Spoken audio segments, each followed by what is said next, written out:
Hi there, everyone. It is David Mead here. Thank you so much for taking the time to join us here for another Nika Live. Every Monday, we're coming to you live to give you great new updates about our all virtual convention. And I will apologize. I'm sure you've been looking at your clock. We are running a little late today. We had a slight technical issue with our friends at LinkedIn. So thank you so much for your patience and thank you for joining us every single week for great announcements on how we are making Nika Live 2020 the biggest and best convention you have ever attended. Now, every week we've been looking at some of the great insights that we learned. We learned about the incredible trade show. We've learned about the great opportunities to network and education programs. And we are delighted to be joined by one of the newest additions to the Nika family today. It is the Vice President of Industry Development, Mr. Ron Bailey. Ron, thank you so much for joining us today. How are you?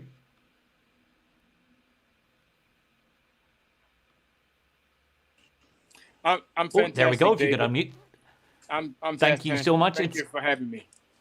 Oh, it is great to have you join us here. So look, how long have you been part of the Nika family, Ron, for anyone who hasn't met you yet?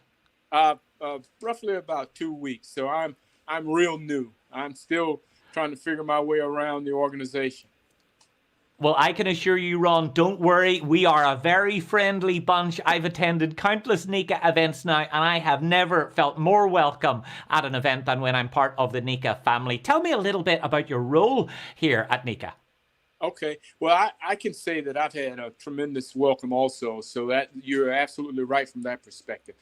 From my perspective, in terms of the role, I want to talk more about the leadership development aspect of it, the leadership development programs that we will be adding into the Nika family when we think about it writ large and from a large perspective. That will include things such as diversity, inclusion, recruiting, and the reason I say that is because that's part of my background. I spent the last 40 plus years in the United States Marine Corps, retired 2017. Wow. And while I was there, I was in charge of all recruiting for the Marine Corps, where I had the opportunity to bring in 40,000 young men and women every year for 2 consecutive years. And I never missed my mission. So in addition to Wow, that, Ron, that is extraordinary. That is, first of all, thank you for your service, Ron. I know everyone tuned in will echo that, but that must have been not only a challenging, but what an extraordinarily exciting role. And to know that the work that you're doing every day is making such an impact.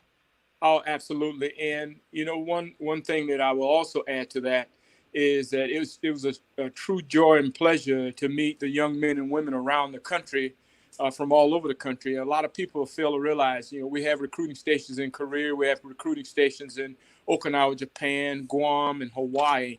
And the reason is because we have military families all over the world and the country. But most fulfilling was to see the interest level of America's youth and their desire and dedication to wanting to serve their part and be their greatest generation. So that was extremely thrilling and rewarding and fulfilling. The other thing I was in charge of was about a $90 million advertising budget. And so that budget was used to go out and find what we call the best and brightest to serving our nation to represent it. So I'm looking forward to bringing some of those techniques and things that I learned from the recruiting world over into Nika's recruiting aspect. And as we talk about recruiting initiatives, those initiatives I would say associated with bringing in veterans, but not just any veteran, bringing in the right veterans that meet our skill set. And that's the one thing that I will focus in on is targeting veterans who have the background that I think will enhance our Nika organization. You mentioned, Ron, in particular, the importance of diversity and inclusion. And I'm so encouraged to see that in virtually all of the lives that we've had in the last number of months, it's always come up as a priority. How do you think Nika is doing, and what do you think does the future look like? Well, I'm impressed with Nika from that perspective. And I say that from a starting point perspective. At least you start out saying, hey, listen, we have some challenges in diversity and inclusion. So that's the first step. So I'm very happy to be a part of a task force that was stood up by Mr. David Long, and then we have all of the vice presidents involved in this. So we've taken the right step in step one. The second thing you do is that you have buy-in, and then when I say buy-in, I'm learning these regions and these districts, but we have representatives all across the board who have tossed up their hands, say, let me be a part of this, let me play. So that's number two. Number three is that you have the enthusiasm and the motivation from the leadership at the top. So I see this as a top-down, bottom-up approach, and that's a great starting point to make a change, to make a cultural change when you recognize that you have a challenge or problem and turn that into an opportunity. And so from what I see, we're starting off in the right direction and we're moving forward at the right speed. Ron, I'm curious, for a contractor all across North America, and actually we have people tuning in from all across the world now, what one thing do you think they can do to improve diversity and inclusion in their organization? I think that perhaps for some of the smaller operators, it may seem like it's an issue for the bigger guys to worry about, but actually every one of us every day has a responsibility to actively make a difference. What one or two things do you think a small operator could do today to help move the needle and make a bigger impact? So I'll start with engaged leadership. And I think that's so absolutely critical that we have the leadership. I always say every individual is a leader. You have that you're either leading yourself, or you have one or two people, or you have 100 people or 1,000 people. So engaged leadership is absolutely critical and important. The reason why engaged leadership is so important is that this gives you an opportunity to sit in an environment and listen. And so from an engaged leadership perspective, I would ask that you be a listener, be a good listener. Sometimes we just talk too much. We need to just sit back and listen to make sure that we're hearing the challenges, hearing the problems, hearing the misunderstanding that could have developed. Everything is not an issue, but if you don't understand or can define your problem, then you're going in the wrong direction, or you could misunderstand someone. So engage leadership, be a good listener, and then be a good communicator. That is so important in terms of, hey, here's what you said to me, when you can relay that back. And then most importantly, have action steps, take steps to say, you know what, I want you to be a part of this family. And when you have a family that works together, cares about each other, listens and want to understand what the challenges are, then you're moving in the right direction. And I think that's absolutely so important. But most importantly, I think we've got to be an organization that demonstrates that we care and have concern for each and every individual in our organization. It's making sure that every voice is heard, isn't it? And has the opportunity to be heard in a forum and a space and a place that works for them. And we should put our money where our mouth is. So let's go to some of the comments that we have. Douglas is saying, still have a lot to learn from an association like this. Well, Douglas, thank you for joining us. And we hope that we will see you at Nika Live 2020. Let's see who else we've got. Darren is joining us again. Great to have you, Darren. Patricia is saying, thank you for your service and welcome to Nika. Sentiment echoed by many. Sarah is joining us from merits.com in Richmond in Virginia. And oh gosh, we've got so many people from all across the US. Leslie is coming in from Nika in Las Vegas. And we've got Stephen coming in from Jackson, Florida. I'm curious, Ron, tell me about your priorities for Nika Live coming up this year. What will your role be and what do you think you'll be delivering? Well, my priorities will be centered around the leadership aspect of it in terms of developing leadership programs that apply across the entire realm when we say Nika. And I'm meaning that from the executive level, establishing executive level programs, establishing mid-level programs and entry-level programs. Those program developments allow us to holistically approach the challenges associated with leadership. For me, leadership's about influence and relationships. And these relationships that we have, these influences that we have, it's absolutely essential that we build on those. And so, I have something I call Bailey's Bullets I put out there. And I'm not going to give you all my Bailey's Bullets because I'm going to save some for Nika Live. But good. Save the good stuff for the registrants. But yeah, you can give us a hint.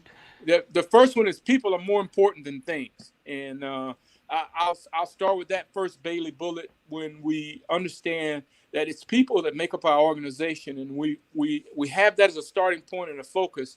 This cuts out a whole lot of challenges that you could have. And that's the first step in when I say about leadership. David Long mentioned something to me about he saw a presentation that I did. I did at Tennessee State University, and it was about from the battlefield to the boardroom. And when I say from the battlefield to the boardroom, I'm not going to give you everything. I'm going to give you another little. I want to whet your appetite. I have something called the seven Perfect. C's, and it's not SEA C's. It's seven capital C, and the first one is character.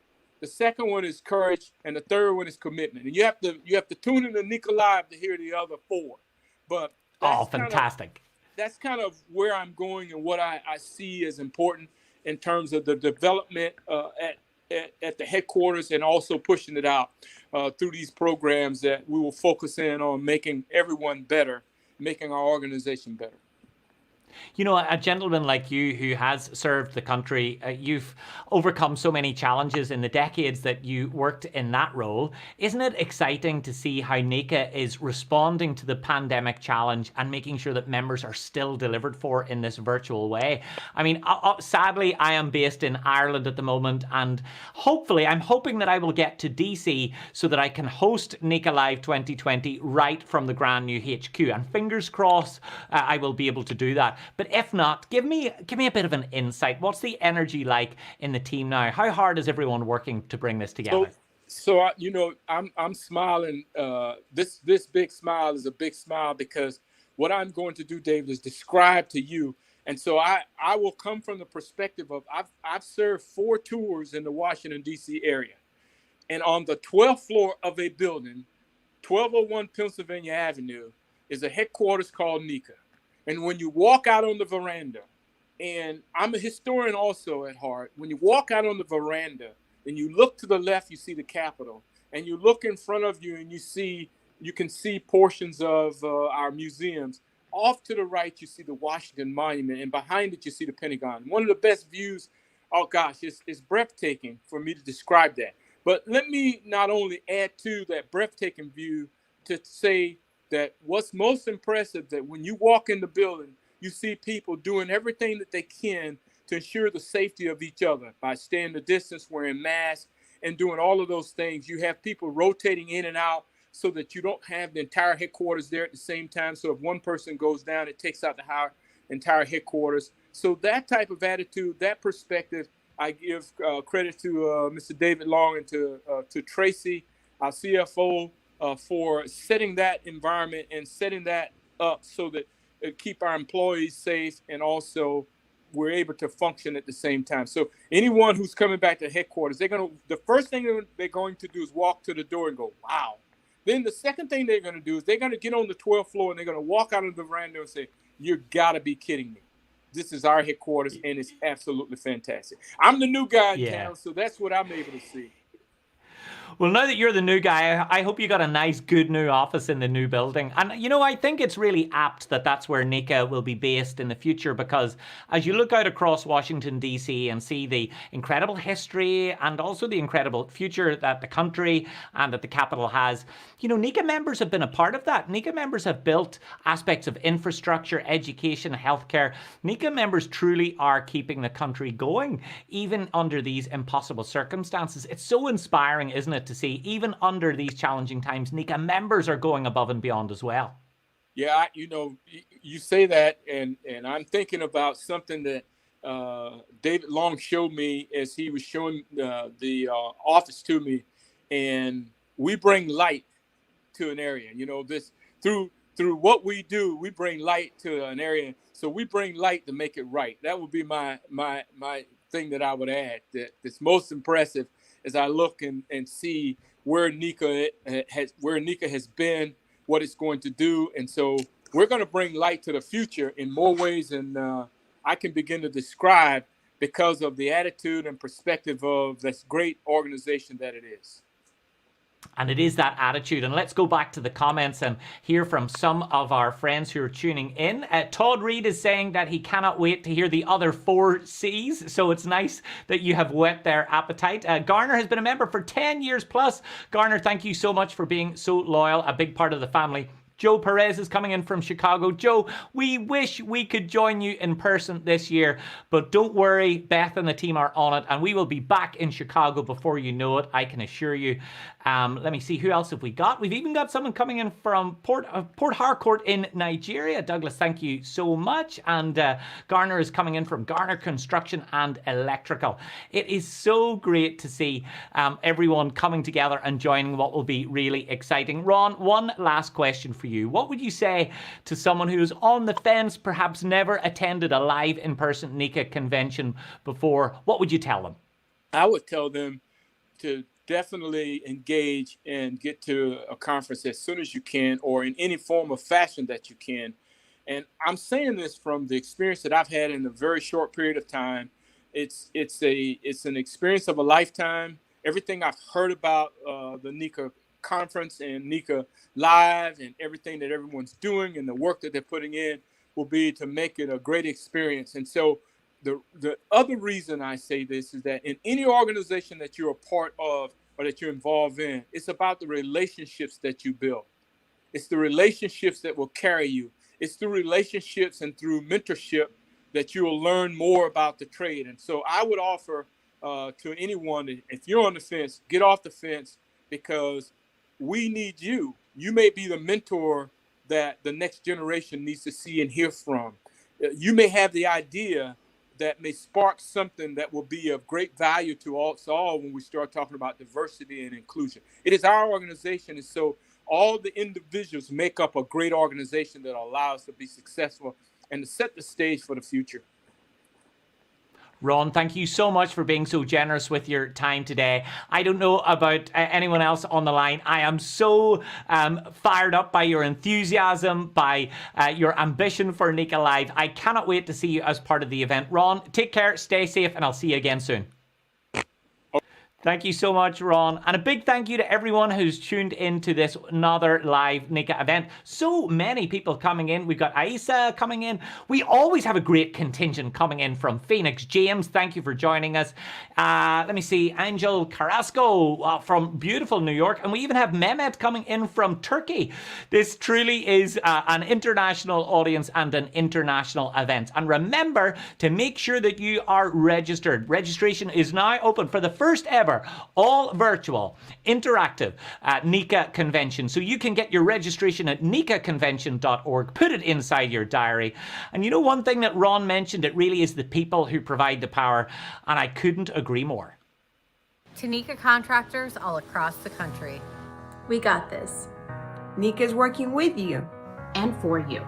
Getting you the information you need. We got this. We are all at home for an uncertain amount of time. It's unprecedented for all of us. We want to go back to how it was. On the job site. In the office.